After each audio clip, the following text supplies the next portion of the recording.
পরের কোশ্চেনটি হচ্ছে, এর মধ্যে কোন রংটি অলিম্পিকের রং বা এই যে সার্কেলগুলো আছে এর রং নয়? দেখতে পাচ্ছ এখানে কিন্তু অলরেডি ছবিটা দেওয়া আছে। তো তোমাদের খুঁজতে আর সমস্যা হবে না। এখানে কোনটা আ হবে না এটা, তাই না? যে কোন অপশনটি হবে না সেটা তোমাদের খুঁজতে সমস্যা হবে না। দেখো এখানে অলরেডি দেওয়া আছে। নীল এই যে দেওয়াই আছে। নীল রং আছে। তারপরে হলুদ, এখানে হলুদও আছে। সবুজ, এখানে সবুজও আছে।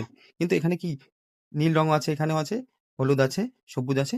কোন রংটা নেই? গোলাপি রংটা নেই। গোলাপি রংটা কিন্তু নেই। চলো উত্তর আমরা দেখে নিই তাহলে আগে। তারপর আমরা এইগুলো সম্পর্কে বলে দেব। উত্তরটি হচ্ছে গোলাপি রং, তাই না? এখানে তো সবগুলো কালার দেওয়াই আছে। দেখো এখানে নীল, কালো, লাল, হলুদ, ইয়েলো, সবুজ। তাহলে এখানেও লেখা আছে নীল, হলুদ, সবুজ। ৩ টে রং এখানে আছে। শুধু নেই কোনটা? গোলাপি রং। তাহলে গোলাপি হচ্ছে উত্তর। ঠিক আছে? এবার এই যে রিংগুলো আছে, এই রিংগুলো একেকটা কি? একেকটা কন্টিনেন্টকে অর্থাৎ মহাদেশকে রিপ্রেজেন্ট করে। এটা কিন্তু নয়।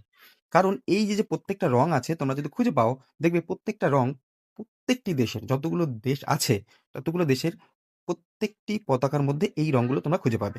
তার জন্য এই রংগুলোকে চুজ করা হয়েছিল। ঠিক আছে? তাছাড়াও এইভাবে বলা হয় যে এই প্রত্যেকটি রং একেকটা মহাদেশকে রিপ্রেজেন্ট করে। ১ম এ দেখা যাচ্ছে নীল। নীল কি? ওশেনিয়া। তারপরে কি আছে? সরি, ও নীল না তো, নীলই বলে কিন্তু এটা আকাশী কালার দেখাচ্ছে। কালো আফ্রিকা, লাল আমেরিকা, তারপরে হচ্ছে এশিয়া, হলুদ, আর হচ্ছে ইউরোপ হচ্ছে সবুজ।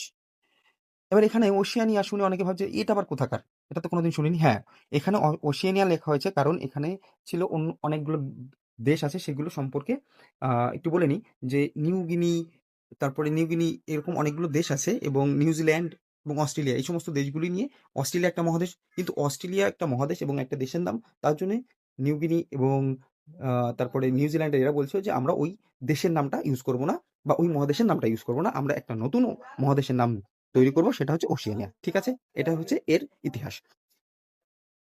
চলো তাহলে পরবর্তী কোশ্চেন